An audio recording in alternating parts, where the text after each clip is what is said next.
ఛార్జర్లు, phone ఛార్జర్లు అండి. బ్యాగులో ఒక ఛార్జర్ ఉంటే ఇంట్లో 4 ఛార్జర్లు ఉంటాయి. ప్రతి బోర్డుకి కూడా ఒక ఛార్జర్ ఉంటుంది. అసలు ఈ ఛార్జర్లు ఎంతవరకు సేఫ్?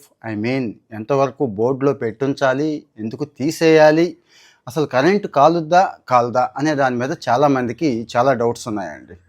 ఛార్జర్ అనేది ఏసీ కరెంట్, ఇంట్లోకి జనరల్గా బయట నుంచి ఏసీ కరెంట్ అంటాం, ఆల్టర్నేటివ్ కరెంట్. దాంతోనే బల్బులు వెలుగుతాయి, వాషింగ్ మిషన్లు పనిచేస్తాయి, అన్నీ కూడా. కానీ ఫోన్ దగ్గరికి వచ్చే మాటికి డీసీ అండి, డీసీ కరెంట్, డైరెక్ట్ కరెంట్ అంటాం. ఈ ఏసీని డీసీగా ఈ ఛార్జర్ మార్చి డీసీ కరెంట్ని ఫోన్కి ఇస్తుంది.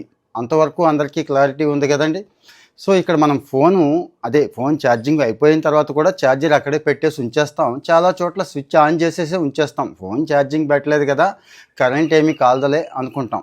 కొంతమంది అయితే కాలితే కాలిందిలే, ఎంత కాలుద్ది, ఏదో ఒక రవ్వ కాలుద్ది అనుకుంటాం. కొంతమంది స్విచ్ ఆఫ్ చేసేసాంగా కాలదు అనుకుంటున్నాం. సో ఈ 2 సందర్భాల్లో కూడా, అంటే ఫోన్ ఛార్జింగ్ పెట్టినప్పుడు ఓకే, మిగిలిన 2 సందర్భాల్లో కూడా కరెంటు ఖర్చు అవుతుంది.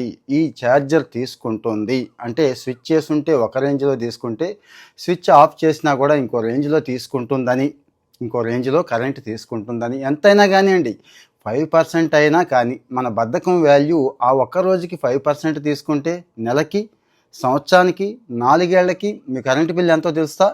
ఈ ఛార్జర్కి 10 రెట్లు వస్తుందండి. మరి మామూలు ఛార్జర్లు అయితే ఓకే, కొనేసుకోవచ్చు. ఐఫోన్ లాంటి ఛార్జర్లు అయితే ఆ రేంజ్ మీకు తెలుసు, ఆ రేటు తెలుసు. అంటే ఒరిజినల్ మరి వాడాలి కదండి, లేకపోతే ఫోన్కి ప్రమాదం అంటున్నారు కాబట్టి. సో ఇక్కడ ఛార్జర్ కూడా పాడైపోతుందండి. అలా పెట్టి ఉంచడం వల్ల పవర్ అలా సప్లై అవుతూ ఉండటం వల్ల దాని కెపాసిటీ పడిపోతుందండి.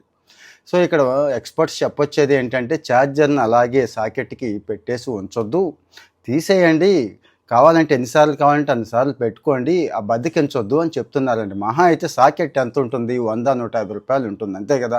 ఎన్నిసార్లు పెట్టినా కానీ, అంటే ఆ సాకెట్కి ఒక కెపాసిటీ ఉంటుందండి. ఇన్ని వేల సార్లు అనేది ఉంటుంది. ఒక సపోజ్ 1,00,000 సార్లు అనుకోండి, 1,00,000 సార్లు పెట్టి తీసాక కదా సాకెట్ పాడవుద్ది. సో మరి ఛార్జర్ పాడు చేసేసుకుంటున్నాం, వాల్యుబుల్ ఛార్జర్. కరెంటు బిల్లు ఎక్కువ తెచ్చేసుకుంటున్నాం. అన్నిటికంటే విలువైంది మీకు తెలిసిందే, కరెంట్ అండి. ఇది ఎక్కడా కూడా ఎవరం ప్రొడ్యూస్ చేయలేం కదా. అంటే అవసరానికి వాడుకోవాలి, మిగిలింది వాడొద్దు, వృధా చేయొద్దు అని చెప్తున్నారు మన పెద్దవాళ్ళు అందరికి కూడా. సో ఇక్కడ వృధా కూడా అవుతుంది కాబట్టి ఛార్జర్ విషయంలో నాకు తెలిసిన, అంటే ఈ మధ్యకాలంలో నాకు తెలిసిన కొన్ని విషయాలు, ఈ మధ్య అయితే ఐఫోన్ కూడా మార్చాల్సి వచ్చిందండి.